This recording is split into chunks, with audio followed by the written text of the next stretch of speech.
Hello everyone and welcome to a new video. So today's video is going to be my April wrap up. I know I'm filming this wrap up rather late, but sometimes that happens and I need to get some other things done. So let's dive in to the wrap up. So during the month of April, I read a total of 6 books. That's actually still kind of really good for me for a month, is to read 6 books, even since I worked a lot. So I read mainly during the evenings, and if I had a day off, I read some during the day. Or if I found extra time, I would read. These are the 6 books that I read in the month of April. I read This Is How You Lose the Time War by Amal, Mohtar, and Max Gladstone. I read The Sea of Monsters by Percy Jackson. I read Siege and Storm by Leigh Bardugo. I read Djinn City by Saad Hossain. I read Fangirl by Rowell. And I read Chosen Ones by Veronica, Roth.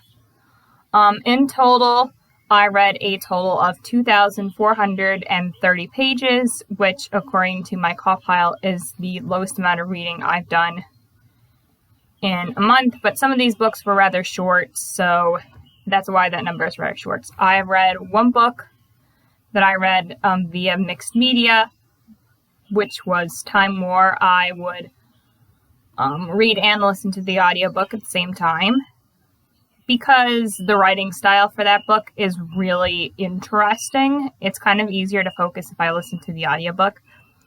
I actually read 2 books physically. I would show you my copy of The Sea of Monsters by Riordan. It's in my sister's room. She has it. But just know that I did read that book physically, since we do own it in this household, and I read Fangirl by Rowell physically as well. And the rest of the books I did read as an ebook on my Amazon Fire HD tablet. The shortest book that I read was This Is How You Lose the Time War, at roughly around 200 pages. And the longest book I read was Djinn City, at about 560 pages. As you can probably tell from the title of these books, I read one science fiction. This Is How You Lose the Time War is a science fiction book. It follows 2 time agents on either sides of a time war, so it deals with a lot of timey-wimey stuff. So it's a science fiction book. I read 4 fantasy books. The Sea of Monsters is a middle grade fantasy series. It is book 2 in the Percy Jackson and the Olympian series by Riordan. Riordan Siege and Storm is a second book in the Grishaverse universe by Leigh Bardugo, as is fantasy. Djinn City is a fantasy, and it deals with djinns, which are genies, and Chosen Ones by Veronica Roth is technically fantasy. You could also classify it as science fiction, because it takes place on an alternate timeline. I read 2 adult books, 1 middle grade, and 3 YA books. And the book with the most recent publication year is Chosen Ones at 2020. One of the books, Percy Jackson, The Sea of Monsters, was my only reread for the month.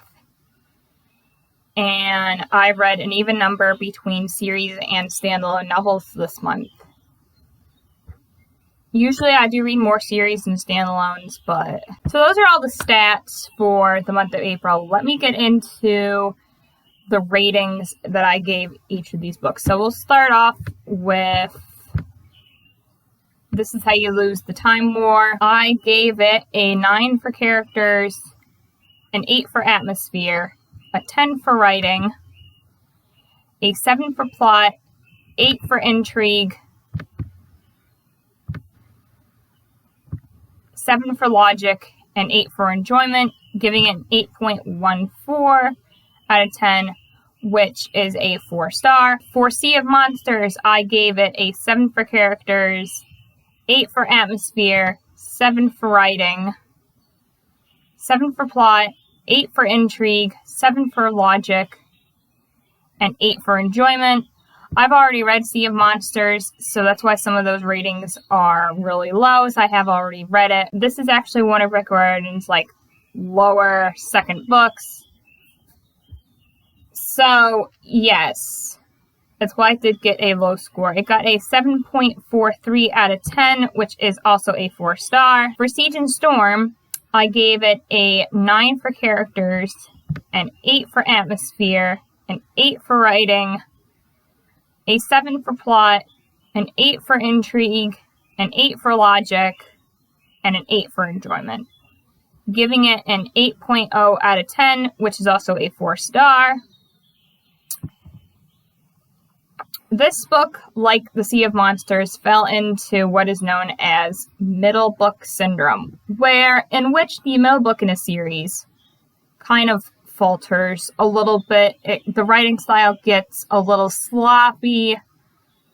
The plot may not be as heavily developed.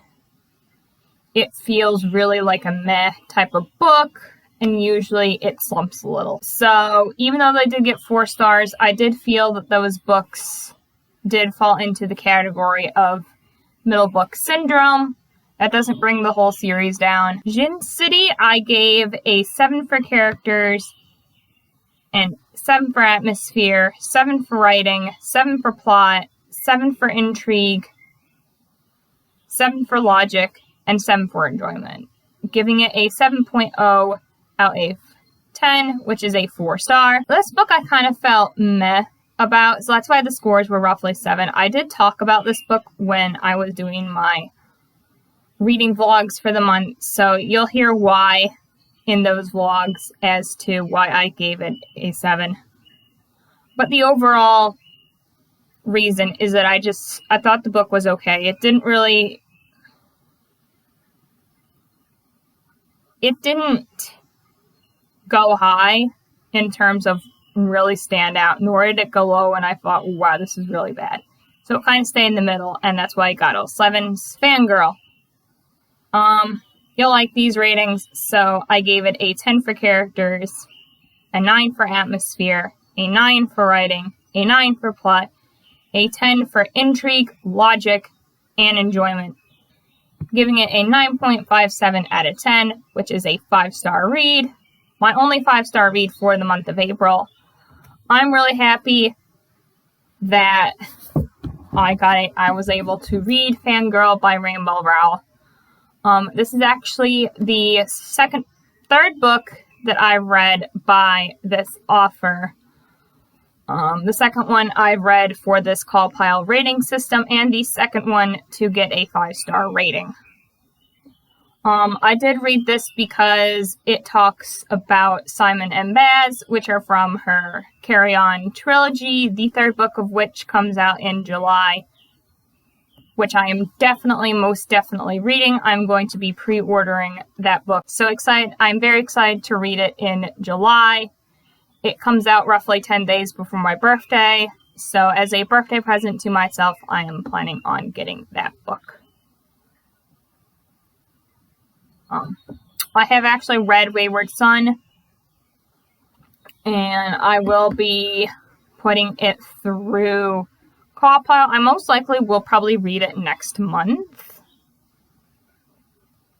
because book 3 comes out in July. So I'll most likely be reading Wayward Son next month for whatever you want-a-thon. And finally, the last book that I read during the month of April was Chosen Ones. I gave it a 7 for characters, an 8 for atmosphere, a 7 for writing, 7 for plot, intrigue, 6 for logic, and a 6 for enjoyment, giving it a 6.86 out of 10, which is a 3-star. It is the only 3-star read for this month. At one point, I was thinking about DNFing this book, but at that moment, I was probably nearing 150 pages towards the end, so I just figured I would just knock it out and finish it, knowing that it would get a low score in the process. This does actually kind of hurt a little bit. Normally when a book gets a 3 stars, it kind of means to me that the author's a little bit on the fence, and I'm a little bit apprehensive about the work and other writings by the author. I'm going to try to read Carve the Mark, hopefully this month here in May, and Divergent. I'm going to try to see if any of those are better. If not, I will put the author on a list of authors that I most likely will not be reading from. I did not actually DNF any books this month, and I tried a different reading style in the month of April, so my reading dates are all out of whack, and I actually stopped using my planner and my reading journal. I'm hoping to kick it back up in June.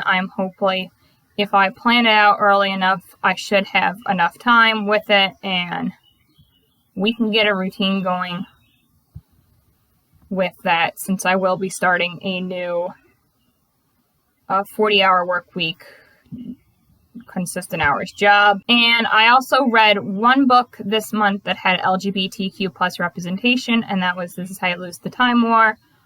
The 2 main characters, Red and Blue, I believe they're both female, so that's the ship there.